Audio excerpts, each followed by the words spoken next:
$3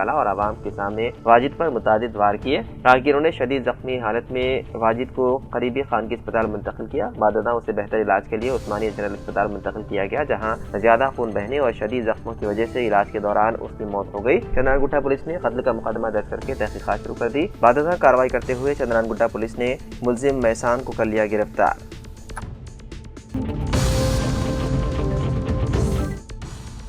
Telangana high court نے مردم شماری کے پرانے اعداد و شمار کی بنیاد پر آسامیوں کے ریزرویشن میں بے ضابطگیوں کا پتہ لگانے کے بعد ورنگل ضلع کے کیسا سمودرم منڈل کے گاؤں محمود پٹنم کے پنچایت انتخابات پر روک لگا دی ہے۔ جسٹس ٹی مادھوی دیوی نے عبوری حکم جاری کیا، جب تک کہ اس مسئلے سے متعلق پیش کردہ نمائندگیوں پر کوئی فیصلہ نہیں لیا جاتا انتخابات کو روک دیا جائے۔ درخواست گزار کی طرف سے پیش ہوتے ہوئے ایڈوکیٹ رمیش نے استدلال کیا کہ حکام نے سرپنچ کا عہدہ اور 3 وارڈ درجہ فہرست قبائل کے لیے ریزرو کیے ہیں، حالانکہ سال 2025 کے ووٹر لسٹ میں گاؤں میں صرف 6 ایس ٹی ووٹر تھے۔ انہوں نے کہا ہے کہ کل 576 ووٹرز میں سے 250 درجہ فہرست ذات، 300 پسماندہ طبقات اور 20 سے زیادہ اوپن کیٹیگری کے تھے۔ انہوں نے دعویٰ کیا ہے کہ ریزرویشن موجودہ انتخابی فہرست کے بجائے سال 2011 کے مردم شماری کی بنیاد پر کی گئی تھی۔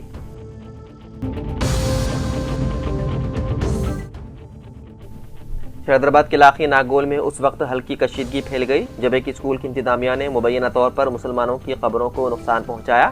یہ واقعہ جمعرات کو اس وقت پیش آیا جب مقامی لوگ ایک اسکول سے متصل قبرستان میں گئے۔ بلڈوزر سے قبروں کو نقصان پہنچانے کے بعد مقامی لوگوں نے پولیس میں شکایت درج کروائی۔ مجلس کے MLC مرزا احمد بیگ نے کہا ہے کہ یہ واقعہ ٹٹی انارام بلاگوڑا بس اسٹاپ عبداللہ پور میٹ میں پیش آیا۔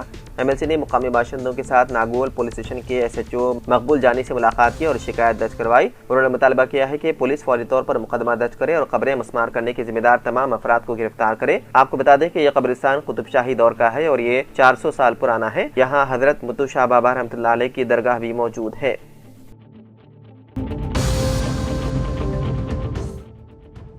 تلنگانہ حکومت نے مشہور ثقافتی مرکز روندر بھارتی کے احاطے میں لیجنڈری گلوکار انجہانی SP بالا سبرامنیم کا مجسمہ نصب کرنے کا فیصلہ کیا ہے۔ سرکاری ذرائع نے بتایا ہے کہ ریاستی وزیر سیاحت جوپلی کرشنا راؤ نے سینئر اداکار اور بالا سبرامنیم کے بردر نسبتی سبھلے کا سدھاکر کے ساتھ روندر بھارتی کا دورہ کیا تاکہ مجسمے کی تنصیب کے انتظامات کا جائزہ لیا جا سکے۔ جوپلی کرشنا راؤ نے ایک پوسٹ میں کہا ہے کہ انہوں نے عہدیداروں کو کئی تجاویز دی۔ آپ کو بتا دیں کہ آندھرا پردیش کے نیلور میں SP بالا سبرامنیم پیدا ہوئے۔ معروف گلوکار کا انتقال سال 2020 میں کووڈ انفیکشن اور صحت کے دیگر مسائل کے بعد ہوا ہے۔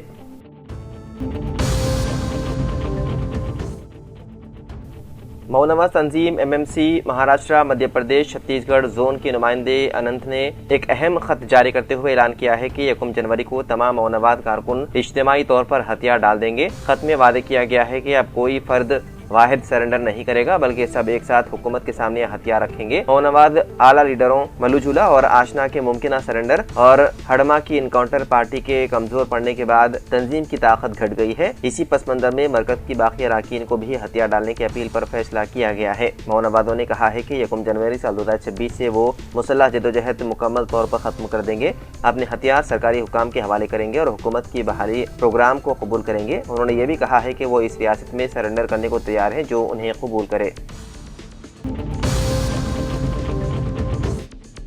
آندھرا پردیش کے کرشنا لنکا علاقے سے تعلق رکھنے والے 2 کم عمر طلبہ، ایک 13 سالہ لڑکا اور ایک 14 سالہ لڑکی، کم سنی کی عمر میں محبت کے جذبات میں بہہ کر ساتھ رہنے کی نیت سے گھر سے فرار ہو گئے۔ دونوں ایک ہی اسکول میں تعلیم حاصل کر رہے تھے اور گزشتہ 2 برسوں سے ایک دوسرے کو جانتے تھے۔ وہ خود کو ایک دوسرے سے محبت کرنے والے سمجھتے تھے۔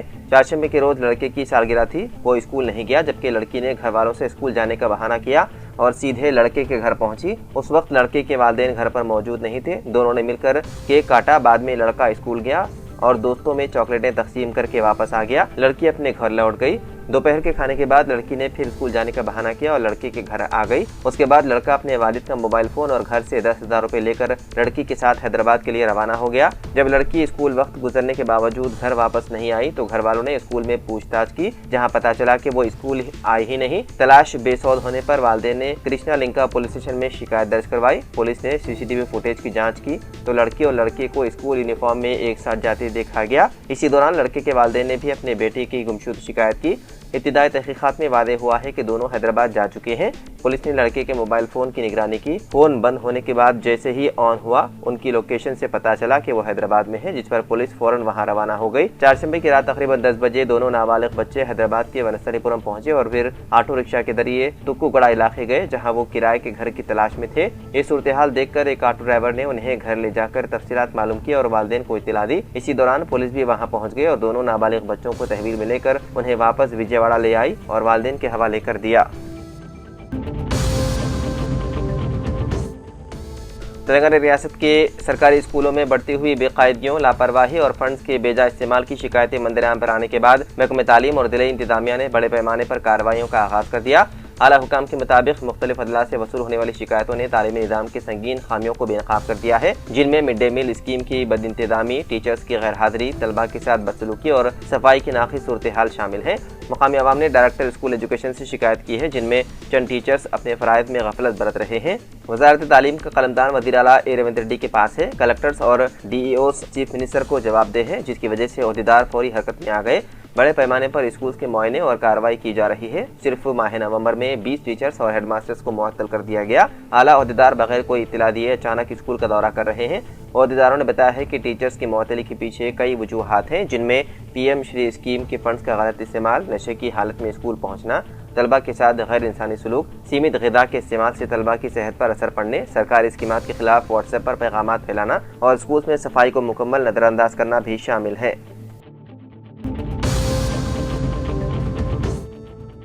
دونوں شہروں میں جاری ہفتے کے اواخر بارش کا امکان ہے۔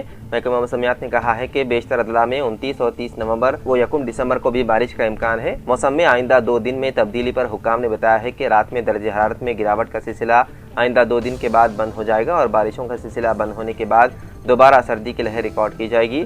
خلیج بنگال میں طوفان سینیار کے رخ میں تبدیلی سے تمل ناڈو میں بارشوں کا سلسلہ جاری ہے، لیکن تلنگانہ کے بیشتر اضلاع میں بارش کے امکانات تھے۔ 2 یوم قبل کئی اضلاع میں بارش ہوئی، لیکن حیدرآباد اور سکندرآباد میں بارش نہیں ہوئی تھی۔